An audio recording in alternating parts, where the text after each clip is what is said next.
Hello students, मैं किरण भाकुनी, प्रवक्ता राजनीति विज्ञान, राजकीय इंटर कॉलेज चौराहा हवालबाग। बच्चों, स्कूल एजुकेशन अल्मोड़ा की ऑनलाइन क्लास में आप सभी का स्वागत है। आज का हमारा लेक्चर है कांग्रेस प्रणाली, चुनौतियां और पुनर्स्थापना का भाग 2। इसमें हमारा पहला टॉपिक है लाल बहादुर शास्त्री जी के बाद इंदिरा गांधी। शास्त्री जी की मृत्यु के बाद एक बार फिर कांग्रेस के उत्तराधिकार का सवाल उठ खड़ा हुआ। इस बार मोरारजी देसाई और इंदिरा के बीच कड़ा मुकाबला था। मोरारजी देसाई बंबई प्रांत के मुख्यमंत्री रह चुके थे और केंद्रीय मंत्रिमंडल में मंत्री भी। जवाहरलाल नेहरू की बिटिया इंदिरा गुजरे वक्त में कांग्रेस की अध्यक्ष रह चुकी थी और शास्त्री मंत्रिमंडल में सूचना और प्रसारण मंत्री।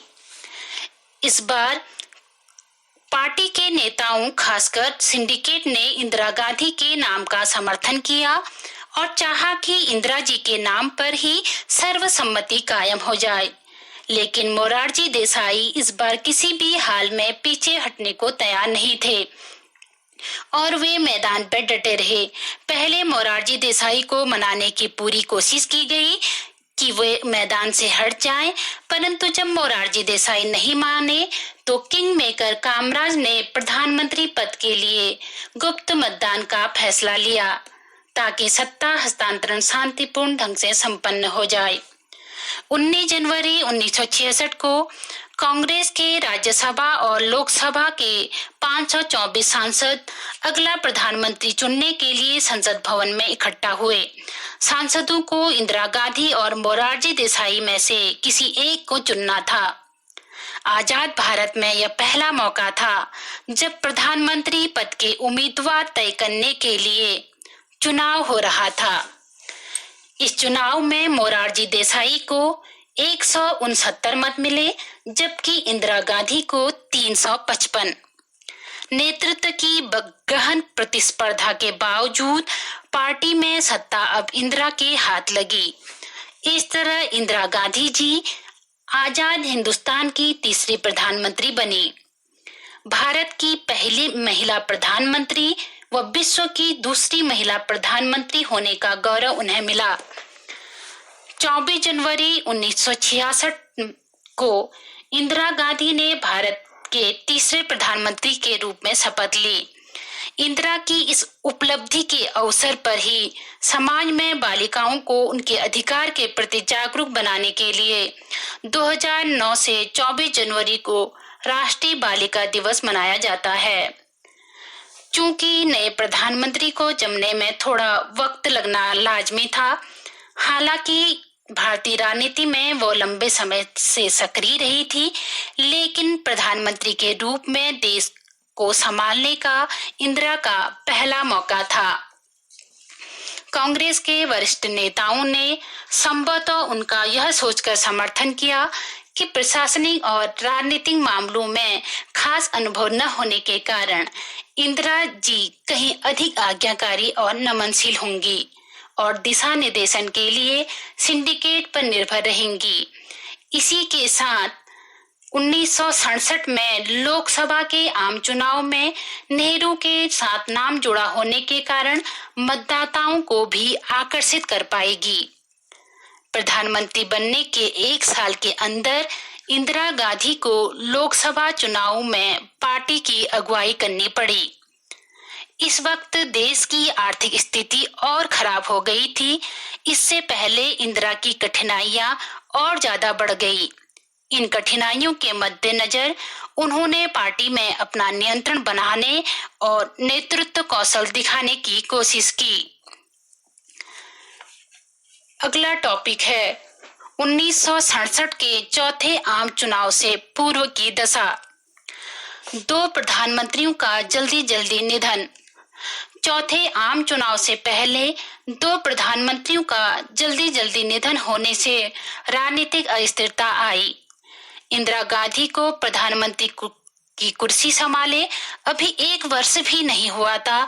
विपक्षी उन्हें कम अनुभवी मानकर घेर रहे थे। राम मनोहर लोहिया तो इंदिरा गांधी को गूंगी गुड़िया कह आलोचना कर रहे थे। 1960 के दशक में मानसून का कमजोर होना। मानसून कमजोर पड़ने से साल 1965-66 में लगातार 2 वर्षों तक सूखा पड़ा। खेतों में उत्पादन बहुत घट गया। भारत को गेहूं के लिए अमेरिका पर निर्भर रहना पड़ा। भारत चीन युद्ध 1962, भारत पाक युद्ध 1965। 2 लगातार युद्धों के कारण देश की अर्थव्यवस्था पर बुरा असर पड़ा। सैन्य व्यय में वृद्धि के कारण विकास कार्यों पर ध्यान कम दिया गया। सांप्रदायिक समस्या। अनेक जगहों पर हिंदू मुस्लिम दंगे हो रहे थे। गौ हत्या पर पूर्ण प्रतिबंध लगाने के लिए जनसंघ द्वारा देशव्यापी आंदोलन किया गया ताकि हिंदुओं की राजनीतिक भावनाओं का लाभ उठाया जाए। विश्व बैंक से मिलने वाली आर्थिक सहायता बंद। 1965 में भारत पाकिस्तान के युद्ध के बाद विश्व बैंक द्वारा मिलने वाली आर्थिक सहायता बंद कर दी गई। मुद्रा का अवमूल्यन। 6 जून 1966 को रुपए का अवमूल्यन किया गया। इस समय गांधी को सत्ता में आए सिर्फ 4 महीने हुए थे। इस निर्णय के खिलाफ देश में गुस्से भरे प्रदर्शन हो रहे थे। इंदिरा गांधी की तीखी आलोचना हो रही थी कि वह विदेशी दबाव में कार्य कर रही हैं। समाजवाद और साम्यवादी दलों का सरकार पर दबाव। जनसाधारण की बुरी दशा के कारण समाजवादी और साम्यवादी दलों ने सरकार पर दबाव बनाना शुरू कर दिया कि सरकार आर्थिक विषमता को दूर करने के लिए कदम नहीं उठा रही है, और सरकार पर यह भी आरोप लगाए जा रहे थे कि यह धनी वर्ग की सरकार है जो गरीबों के हितों का ध्यान नहीं दे रही है। हड़ताल, प्रदर्शन और दंगे।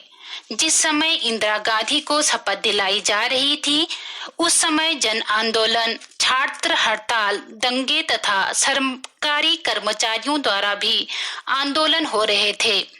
कीमतों में अचानक वृद्धि से मुकाबला करने के लिए ऊंचा वेतनमान व महंगाई भत्ते की मांग वे कर रहे थे। इस प्रकार राजनीतिक नेतृत्व पर जनता का विश्वास घटता जा रहा था। सिंडिकेट का वर्चस्व। कांग्रेस पार्टी के अंदर सिंडिकेट का वर्चस्व था। कई कांग्रेसी सिंडिकेट पर भेदभाव का आरोप लगा रहे थे कि सिंडिकेट के पसंद के उम्मीदवारों को ही आगे बढ़ाया जा रहा है। गैर कांग्रेसवाद। जब कांग्रेस विरोधी पार्टियों ने महसूस किया कि उनके वोट बढ़ जाने के कारण ही कांग्रेस सत्ता में बैठी है, इसलिए विचारधाराओं में एक दूसरे से अलग होते हुए भी सभी विपक्षी दल एक हो गए। समाजवादी नेता राम मनोहर लोहिया ने इस रणनीति को गैर कांग्रेसवाद का नाम दिया और तर्क दिया, कांग्रेस का शासन अलोकतांत्रिक और गरीबों के हितों के खिलाफ है, जबकि गैर कांग्रेसी दल एक साथ मिलकर गरीबों के हक में लोकतंत्र लाना चाहते हैं। इसी के साथ हमारा यह लेक्चर समाप्त होता है। अगले लेक्चर में हम पढ़ेंगे कांग्रेस प्रणाली, चुनौतियां और पुनर्स्थापना का भाग 3।